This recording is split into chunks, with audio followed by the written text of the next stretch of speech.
our official sponsor, Greenwood Stock Trading. If you want to learn how to make some passive income, some extra money, so you can invest in your future and your kids' future, give them a call for a free 10-minute consultation, 281-760-3170.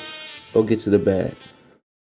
All right, man. Rap legend Melly reacted to Eminem being number 5 on the Billboard top 100 rappers of all time. My take on that is that I'm with Ice Cube. Billboard ain't hip hop, so what we really care about what the Billboard got to say about hip hop. But he said Eminem only came in at number 5 because he white, and that a rapper at 35 that's black with the same great records and better lyricists. The only difference between him and Eminem is that Eminem is white and he is black. But like I said before, I'm gonna take it with a different little angle. I agree with what he was saying, you know, because Eminem sold a lot of records because he had the brothers and white people buying his records, a ton of white people, because he was something that hip hop hadn't seen before. Yeah, you had the Beastie Boys, you had MC Serch, you know, you had, you know, Vanilla Ice for a minute, but you hadn't had nobody who had the swagger, who sounded, you know, black like Eminem. You had like Bubba Sparks, but he didn't go as long.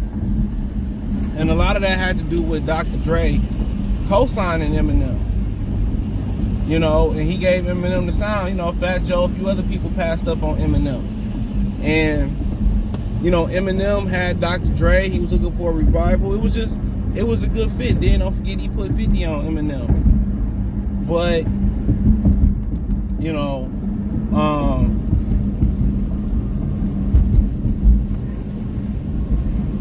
but like I said before, he was just something that people hadn't seen before. Anytime you get, you know, a phenom in hip hop, it sells.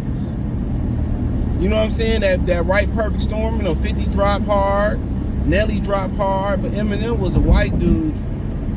People said, "Damn, I didn't know white people could rap like that." You know, he took his style a little bit from Redman. He mixed a few styles together. Used a little bit of the Midwest, Bone Thugs and Harmony, and Twister style. You know, he mixed a little bit of all of that in his style, but, you know, it's no different from a lot of dudes, you know, in sports who mix their game up, and, you know, you get, you know, you always pattern your game or taking this, that, and the third from somebody else's game. But, you know, part of his phenomenon or being a phenom in hip hop or in music was he was a white guy that sounded black. He was a right boy that actually was writing and had good production, and he had bars, and people was like, damn, we ain't know white people can do this, and then consistently, you know, keep going and had the longevity that Eminem had. You know? So that was a huge part about it, but the huge part about it was that he was white, and it was irregular in, you know, it was the exception, or it was the irregular in hip-hop to have that happen. You know, ain't shit he can do about it, you know what I'm saying? He even said that, you know what, I am a guest in hip-hop, never said I wasn't. So, but what he was saying is true. I mean, it was like, dog, we ain't never seen nothing like that before, to that point in hip-hop. And still, what's another white rapper that's still doing it like him? So he was doing something right. He was special to some certain degree. He is special. Ain't nothing wrong with admitting it. But his spot and being that high, yeah, it got something to do with he white. It's cool.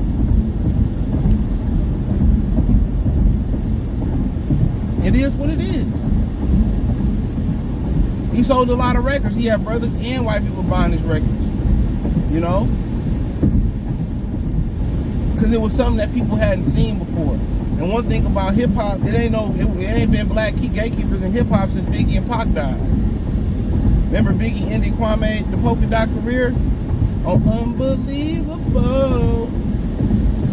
What do you say, man? You played out like Kwame and the whack ass polka dots. Ended his career. By the way, you know, he produced that Lloyd Banks on Fire joint, and Eminem tried to steal it from him and get the full writer credit or get a credit for the production. And he went with it with Eminem. Good little FYI. You know? So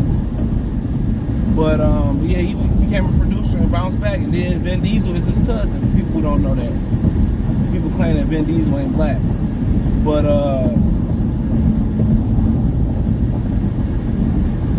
yeah, man, I mean, you know, that's a huge part of why he's so big. Because he is white. And that's cool. I mean, I ain't tripping about it. I mean, you know, it was just something that people hadn't seen before. And a lot of people get offended and say, well, you know, he's a great rapper. If he was black, you know, would he have sold? No. He just would have been another black rapper because there's tons of black rappers there. But like I was saying, with the gatekeepers in hip-hop, you know, Biggie and Pac died, they was like the last couple gatekeepers. You know, then you had the Hot Boys and a lot of other bullshit started to flow through, and the South really started to come on hard then. Not saying that's bullshit or nothing like that, but Manny Fresh said that they were partly responsible for the destruction of hip-hop and the music they was putting out. I ain't said it, they said it. You see that meme that was going around saying if, you know, Tupac was still alive, Lil Wayne would still be working at McDonald's. A lot of bullshit started to get through. It wasn't no Nas, Pac, Big, Rakim. You know, when white executives and the record labels found out that, you know, hip hop was profitable like that, you know, then they took over. That's why hip hop is in the state of where it is right now. That's why they feminizing it, you know, right now, and that's why they destroying it right now, because ain't no black gatekeepers to protect it. It ain't been like that since the 90s. Go watch the Wu-Tang American Soccer. Go watch that. Go watch that.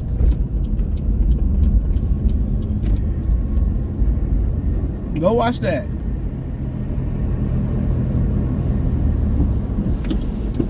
Go watch that.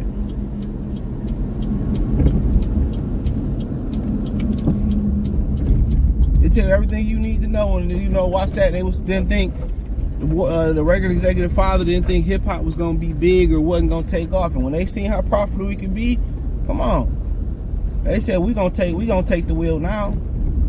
And every black person you see in a position of power in hip hop is allowed to be there.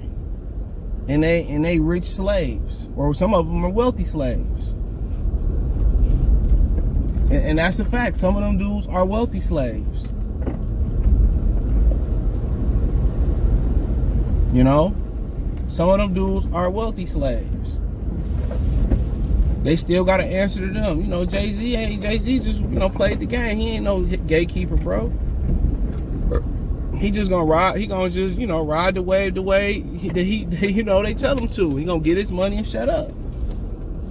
Pac and Big wasn't like that. They was gonna protect the integrity of hip hop. And I respected that. They had morals and shit. So it was easy to let a guy like Eminem in then. It was easy. And it was even more easier to allow the bullshit that's going on today in hip hop.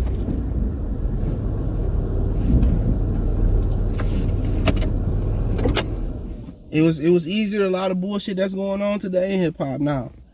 But ain't no knock on Eminem as an artist or nothing like that. Ain't his fault. He got talent. Now is he in my top 5? No, he's somewhere in the top 25, 30 for me. Just to be vague, not saying that he on the lower end of that, but just to kind of be vague. I just have, now my favorite rappers, he in my top 50 as a favorite rapper, for sure somewhere in there. For sure somewhere in there. I mean, I'm not saying, like I said, I'm not saying he 40, 49, or he not 20, 25. Like I said, my favorite album by him was the Eminem Show. But his music didn't age well, and it's a lot of other black, hold on, I'm trying to see. Yes, a bunch of other black musicians or rappers who music didn't age well. I'm not gonna get into it. Who music didn't really age with grace. But that's the thing about hip hop. You got to be hip to continue the trend. That's hip hop. One of hip hop's greatest, if not the greatest curse outside is, you know, it's being built on death. But the first word of hip hop is hip. You got to be hip. You know, you remember that Thugnificent episode where he was losing everything. He was like, yeah, I just dropped my last album last year. He said it felt so. DJ Vlad said it felt 4 years. He said it felt like forever. It felt so long ago. And that's how it is. And that's how it is. You know, you can be hot 1 minute. That's why I respect guys like Fabulous, Jay-Z, LL Cool J. A lot of them had longevity. Nas, it's hard to be relevant in hip hop for 5 years. You know what I'm saying? It's hard to be relevant in hip hop for 5 years. Let alone decade after decade after decade. You know what I'm saying? But I agree with him. But anytime you got something that's a phenom or that hasn't been seen before, you know what I'm saying? It really hasn't been duplicated since with Eminem. You know, you got to give him credit. If it was that easy, you know what I'm saying? MGK would have been the biggest, or what's the other boy? Jack Harlow would be the biggest.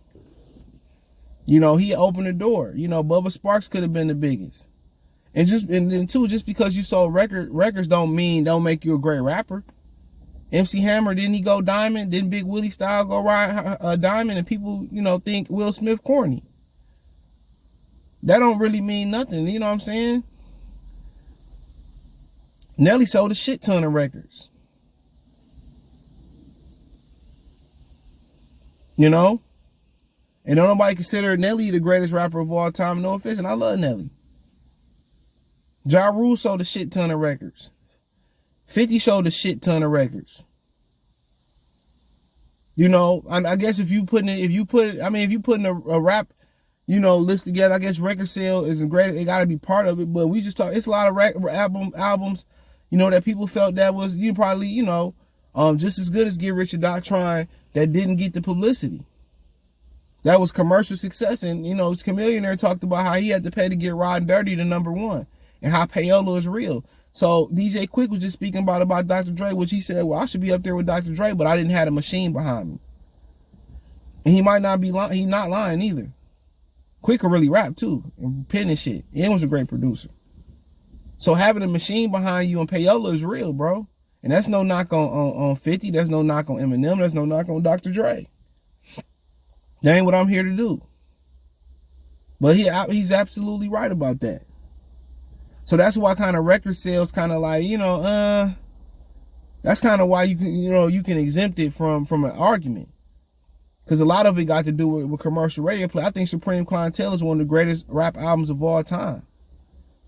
You know, but it didn't go diamond or no shit like that. But it's a great album. You know, some people like Iron Man Better by Ghostface Killah. That's a great album too. Some people say Only Built for Cuban Links is better than anything Eminem did. And you have people say, oh, how can you say that? How can you say that? But they never heard Only Built for Cuban Links. So they don't mean, because you sold a lot of records, that don't make it a classic neither. You know? You know, it don't. That Rough Ride album was dope too. Prodigy solo album he had, that shit was dope too. Mobb Deep, you know, people be surprised how deep Mobb Deep discovery was and how great of a duo they is. You know, it may not be too many other duos that had the discovery of Mobb Deep. People forget EPMD was really, really great. You just a customer. And a lot of people consider them the greatest rap duo of all time. Shout out to my boy Greg. Come on, do record sales really matter and all of that shit? Record sales is just, you know, marketing and promotion, and the machine behind you. And obviously you gotta have the talent to get people there. Shit, remember Michael Jackson dropped that album, I think with Butterflies on it. It was one of the most returned albums in history. And people was trying to return the album because it was terrible. I think it was that album. So it don't really, you know, like I said before, record sales is, you know, it's not the end all be all the indicators of how great a rapper is. It plays a small part. Well, it's a lot of great albums that didn't sell a lot. That was the shit. So it is what it is. Check out the music entertainment playlist. Thumbs up the video, share the video, subscribe to the channel. Next subscribe button, it's the bell icon button. Hit all notifications, increase your chance to get notifications. We go live or drop video. Financially, want to support the channel? Cash App $CJ Good 313. Venmo CJ Good 313. PayPal link in the description. Hit the link tree. Find me on Twitter, Twitch, Instagram, Spotify, Anchor, Cash App, Venmo, PayPal, Apple Podcasts, Google Podcasts, the whole nine. Hit the link tree. It's first link in the description. Peace.